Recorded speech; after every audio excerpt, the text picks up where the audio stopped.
Et bonjour tout le monde, bienvenue à un nouvel épisode de JDR Paresseux. Aujourd'hui, je vais vous parler d'un sujet qui me tient à cœur. C'est quelque chose qui, je pense, est central à plusieurs enjeux, plusieurs problèmes qui peuvent survenir dans le hobby, surtout par rapport aux maîtres de jeu. Et je veux parler de la charge mentale, spécifiquement des maîtres de jeu. Donc, quand on parle de charge mentale, dans ce contexte-ci, c'est tout l'effort que ça demande de planifier, de préparer, de gérer une partie de jeu de rôle. Et malheureusement, dans notre hobby, pour des raisons surtout historiques, à cause de la forme qu'a pris les jeux de rôle et la façon dont ils étaient transmis de personne en personne, surtout à travers la personne du maître de jeu ou de la maîtresse de jeu, c'est quelque chose qui a souvent été mis sur les épaules de cette personne-là, de cette figure-là. Euh, et je pense que beaucoup soit ne s'y attendent pas ou soit pensent qu'ils sont obligés de prendre tout ce poids-là sur leurs épaules. Et donc, ça peut mener à ce qu'on appelle le burn-out de maître de jeu. Et c'est quand même assez étonnant que dans un hobby, c'est quelque chose qui arrive. C'est rare qu'on parle de burn-out dans des hobbies. Puis je veux ici de parler de différentes façons qu'on peut aborder cet enjeu-là. De quelle façon est-ce qu'on peut diminuer peut-être le poids que sentent les maîtres de jeu pour alléger la charge mentale? Je vais aller de plusieurs angles d'approche. La première que je vais prendre, c'est au niveau de la préparation. J'en ai déjà parlé ici. Vous pouvez aller voir, par exemple, mes vidéos qui parlent de GDR d'apéro, comment maîtriser un nouveau système. Ça parle des manières peut-être de faciliter la préparation en choisissant un jeu de rôle approprié qui demande peut-être moins de temps en amont pour arriver à une partie. Mais je veux quand même aller un peu plus en détail dans ce que vous pouvez potentiellement modifier dans votre pratique qui pourrait vous aider à alléger cette charge mentale. Il y a la mentalité d'abord que je pense que beaucoup ont quand ils sont maîtres de jeu, de se dire des choses comme le plaisir de la table dépend de moi. Je dois vraiment les divertir, tu sais, il faut que ça soit mémorable. Ou alors j'ai vu des maîtres de jeu célèbres, comme Matthew Mercer par exemple, puis je devrais être capable de faire comme eux, en mettant de côté le fait que souvent les maîtres de jeu qu'on idolâtre, probablement eux aussi ont leurs difficultés. Dans des cas, par exemple, des actual play comme Critical Role, ben ces gens-là, c'est littéralement des professionnels, donc il faut pas nécessairement se comparer, mais même pour ce qui est en termes de l'aspect préparation, euh, c'est pas parce qu'on n'a pas préparé à 100% une partie que ça veut dire qu'elle sera pas divertissante, que les joueurs, les joueuses vont pas y trouver leur compte. Ces personnes-là s'attendent pas non plus à ce que vous soyez parfait ou parfaite. Ça aussi, c'est quelque chose à dire. Ça a l'air un peu évident comme ça, mais on a comme l'impression qu'on va les décevoir, alors que généralement, ces personnes-là veulent aussi que vous ayez du plaisir. T'sais. Donc, si ça devient une source d'anxiété, c'est pas quelque chose que vos joueurs cherchent. Là. Dans la grande majorité des cas, ils vous payent pas pour ça, c'est pas votre emploi. Euh, et même là, je dirais que si ça vous cause beaucoup d'anxiété, même si c'est votre emploi, peut-être chercher autre chose. Mais si on reste dans les termes du loisir, ben c'est quelque chose que je pense sur lequel on peut travailler collectivement, les maîtres de jeu, sur notre mentalité avec laquelle on approche ça. Ça va aussi de l'autre côté, évidemment, de pas pousser toute la responsabilité sur les maîtres de jeu quand vous êtes joueur-joueuse. Puis je vais parler un peu de manière plus tard comment ces personnes-là peuvent aider à diminuer la charge mentale aussi pour les maîtres de jeu.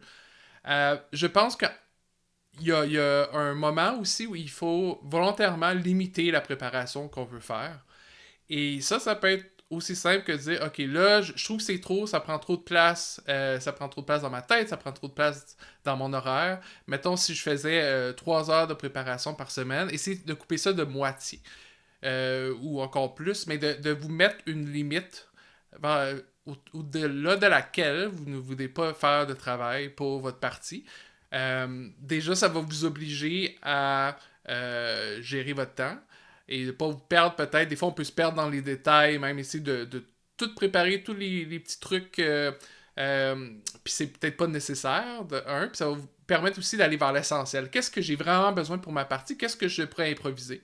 Puis là, je dis pas qu'au départ, tous les maîtres de jeu sont des maîtres de l'improvisation, mais il faut se laisser une place justement pour apprendre ça, pour devenir meilleur à l'improvisation. Puis je pense que d'avoir trop de préparation, ça peut agir comme une béquille dans certains cas. Et on peut également rendre notre préparation plus efficace, c'est-à-dire créer de la préparation qui va nous servir après coup pour créer du jeu sans nécessairement que ça soit tout décrit d'avance. Et les façons que je connais pour ça, en fait, la plus évidente pour moi, c'est les tables aléatoires. On peut faire des tables aléatoires pour des personnages non-joueurs, on peut faire des tables aléatoires pour des rencontres, des trésors, plein de choses. Ça dépend évidemment des types de jeux auxquels vous jouez. Puis souvent, il y a des livres, soit officiels, soit de tiers parties, qui ont été créés avec beaucoup de tables aléatoires. Il y en a plein gratuites aussi sur Internet, des générateurs, des choses comme ça. S'il y a des choses que vous savez que vous allez avoir de la misère à improviser, ben c'est une bonne façon de les mettre, par exemple, des noms. Si vous cherchez toujours des noms de personnages non-joueurs, faites-vous une liste à l'avance, puis vous allez choisir selon le moment, selon les circonstances. Euh, pour moi, les tables aléatoires, c'est magique. Puis vous n'êtes pas obligé de littéralement le choisir avec le hasard. Pour moi, c'est des inspirations. Fait que c'est correct, même si des fois vous allez piger là selon votre inspiration du moment, dans le fond.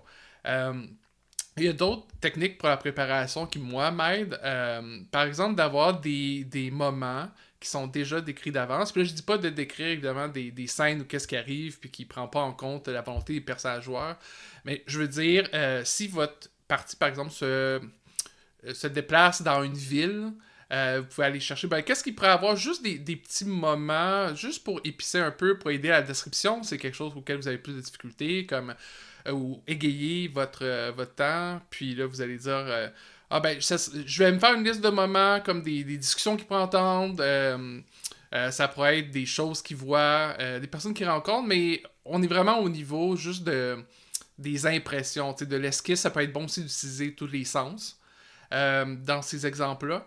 Puis quand vous les utilisez, vous faites juste les cocher. Vous pouvez en refaire juste avant une autre partie si les personnages joueurs vont dans une autre environnement, une autre zone, peu importe. Aussi, si vous allez voir ma vidéo sur les enquêtes, les trucs pour les enquêtes, quand je parle de liste d'indices, ça c'est une autre chose que vous pourriez préparer d'avance. Puis les indices sont pas obligés d'être liés à des endroits spécifiques ou à des personnes spécifiques. Ça va vous aider à pas devoir préparer tous les détails d'une enquête, parce que aussi ça peut être quelque chose qui est lourd. Fait que c'est des scénarios que vous aimez, mais vous savez pas trop comment les aborder de manière à diminuer votre charge mentale. Ben allez voir ma vidéo sur les enquêtes, ça pourrait peut-être vous aider.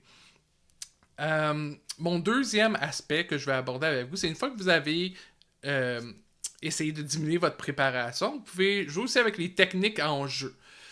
Moi, il y a une technique que j'aime beaucoup pour diminuer ma charge mentale en cas de maître de jeu, puis c'est Paint the Scene, peindre la scène, qui provient des jeux comme Brindlewood Bay, Public Access de Jason Cordova. C'est très simple. C'est pour chaque lieu important où vous voulez que vos personnages joueurs aillent où ils risquent d'aller. Euh, Vous faites une petite question. Une question qui sert à décrire, à aider à décrire l'endroit.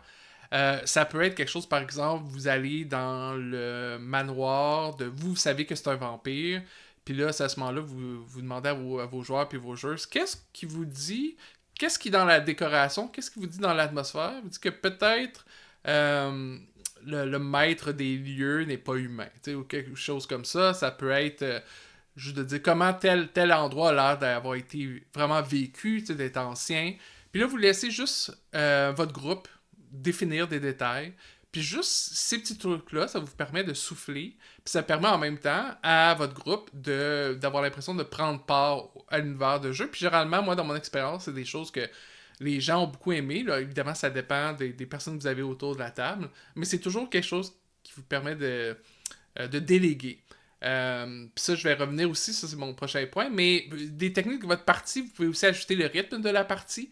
Vous pouvez avoir des moments où vous donnez plus d'espace aux personnages, joueurs pour interagir entre eux, par exemple, ou pour se reposer, ou pour dire qu'est-ce qu'ils font dans leur temps libre. Comme ça, ça vous permet, encore une fois, de respirer, de penser peut-être un peu à ce qui va se passer par la suite, à vous recentrer, tout ça. Donc vous pouvez jouer, c'est pas obligé d'être toujours en escalade votre partie, en fait ça devrait probablement pas, sinon c'est sûr, c'est normal que vous allez atteindre un burn-out si vous essayez toujours de monter les enjeux. Puis juste prendre des pauses, dire comme ah là il s'est passé quelque chose que j'avais pas prévu ou Il faut que je réfléchisse à la suite, tout ça. On va peut-être se prendre un 5-10 minutes. Ça permet à tout le monde, en plus, d'aller chercher quelque chose à boire, par exemple, aller aux toilettes, peu importe. Puis vous, c'est correct en tant que maître de jeu de dire j'ai besoin de temps, un peu de temps pour réfléchir à qu'est-ce qui va se passer, parce qu'on a toujours l'impression qu'on doit réagir sur le tas comme ça rapidement. Mais ça n'a pas obligé de l'être. Puis normalement, vos joueurs et joueuses devraient comprendre. C'est ça qui va faire une meilleure partie dans le fond, parce que vous allez vraiment donner votre meilleur, puis il y a des choses qui prennent la peine de prendre le temps d'y réfléchir. Si vous voulez plus de techniques, surtout appropriées peut-être au médiéval fantastique ou à Donjons et Dragons plus spécifiquement, je vous conseille à aller voir les EDM de Sly Flourish. Vous allez avoir des trucs comme comment faire des scènes d'ouverture qui sont frappantes, comment créer des lieux fantastiques. Tout ça peut évidemment alléger votre propre charge mentale. Euh, le prochain point que je vais aborder, c'est ce que j'ai dit rapidement tout à l'heure, c'est déléguer. Déléguer la tâche aux joueurs et aux joueuses, parce que vous êtes tous au même niveau autour de la table, vous êtes tous probablement des amis, ou du moins des gens qui sont en bon terme, qui veulent avoir du plaisir. Et puis donc, c'est normal que ça soit pas juste à vous, que ça soit pas juste à une personne, le maître de jeu, de penser à tout, de devoir faire la majorité du travail. Là, c'est sûr qu'on va me dire, oui, il y a des gens qui vont à une partie de jeu de rôle pour qu'on leur raconte une histoire, puis que eux, ils disent comment leurs personnages réagissent, mais c'est quasiment comme un jeu vidéo, là, tu sais, dans l'aspect comme le monde réagit à moi, mais je veux que le monde se génère comme par magie devant moi. Même ça, là-dessus, je pense on est capable de travailler sur cette perception-là, mais même en dehors de ça, on se rend compte souvent que les gens, quand on leur donne une perche, tu sais, quand on leur donne un espace pour prendre plus de place, ils vont souvent la prendre. Puis souvent, c'est des gens très imaginatifs, très créatifs, vu la nature de notre hobby, qui attendent juste ça. Comment est-ce qu'on peut déléguer? On peut déléguer en demandant comme là t'es pas dans la scène, pourrais-tu jouer juste un personnage de ton joueur qui a peut-être pas des clés de votre scénario, mais quelqu'un, je sais pas, l'aubergiste, ou des clichés comme ça. Vous pouvez demander à quelqu'un qui est pas dans la scène de jouer des personnages mineurs. Euh, les combats, vous pouvez avoir quelqu'un qui garde l'initiative pour vous. Dans des jeux où il y a des combats, puis les gens ils vont à différents tours. Euh, au moins que chacune se rappelle puis puisse appeler quand son initiative arrive. Ils peuvent aussi peuvent même vous aider à rouler des dés si vous êtes dans un système où les ennemis roulent des dés, mais dans le fond, vous pouvez être relativement transparent sur certains trucs, puis dire, OK, peux-tu m'aider, rajoute ce modificateur-là. Euh, pour certaines personnes, ça pourrait peut-être briser l'impression que qu'ils sont vraiment contre des adversaires, c'est parti, mais dans certains systèmes, puis dans certaines parties, ça peut avoir du sens. Euh, la logistique aussi, quand on parle en dehors des parties, aussi cet aspect-là qui peut prendre beaucoup de temps et d'énergie, c'est-à-dire de vérifier les horaires de tout le monde, de penser au repas, d'héberger. Souvent, ça revient aussi au maître de jeu, puis il n'y a pas nécessairement de raison pour que ce soit le cas. Donc, demandez s'il n'y a pas quelqu'un d'autre qui serait ouvert à le faire, si vous trouvez ça beaucoup. En tout cas, moi, personnellement, c'est quelque chose qui souvent est vraiment beaucoup essayer de trouver des disponibilités dans nos horaires. On est souvent tous des gens occupés, souvent quand on joue avec des adultes, avec des familles, des emplois, tout ça. Euh, Puis moi, si je suis en train de préparer une partie, puis même après une partie de décompresser, je veux pas nécessairement avoir à faire tout le ménage. Quoique si vous êtes invité chez quelqu'un, évidemment, vous pouvez aider en faisant un peu de, tu sais, laver de la vaisselle, puis des choses comme ça. Mais ce que je veux dire, c'est que ça peut être quelqu'un d'autre qui s'offre. Comme normalement, c'est pas toujours les mêmes personnes qui invitent, mettons, leurs amis chez eux. Tu sais, c'est une question de réciprocité aussi. Euh, Parce que c'est vrai que dans beaucoup de jeux, être maître de jeu, ça peut demander plus de travail. Et peut-être ça peut être une façon de rendre l'appareil. Euh, les résumés de partie aussi. Parce que c'est normal que vous preniez des notes pour vous-même, mais les joueurs et les joueuses devraient aussi en prendre si possible pour elles. Puis de leur demander de faire des résumés de partie, ça permet de s'assurer en même temps qu'ils gardent un peu un compte de qu'est-ce qui arrive. Vous pouvez même offrir des points d'expérience en échange, j'ai souvent fait ça. Oui, c'est comme un bonbon, tout ça, mais personne n'est contre ça, vraiment, les bonbons. Euh, donc ça, c'est plusieurs façons de déléguer à vos joueurs et joueuses des trucs. Puis avec ce que j'ai dit sur la préparation, ce que j'ai dit sur les techniques en jeu, je pense que tout ça, ça peut vous permettre de vous arrêter un peu, de prendre du temps, et de dire, ah, finalement, c'est pas juste moi que ça implique. Il n'y a pas juste sur mes épaules que toute cette responsabilité. Mais si vous avez l'impression d'être en burn-out de maître de jeu, si vous avez l'impression que chaque partie est vraiment lourde, que ça vous cause plus d'anxiété que de plaisir, que vous avez peut-être même tendance à repousser les parties, à l'annuler, parce que soit vous en avez... Ça se peut que vous en avez trop, mais ça se peut que même une campagne, ce soit trop, dépendamment de vos circonstances de vie, dépendamment de votre santé, plein de choses.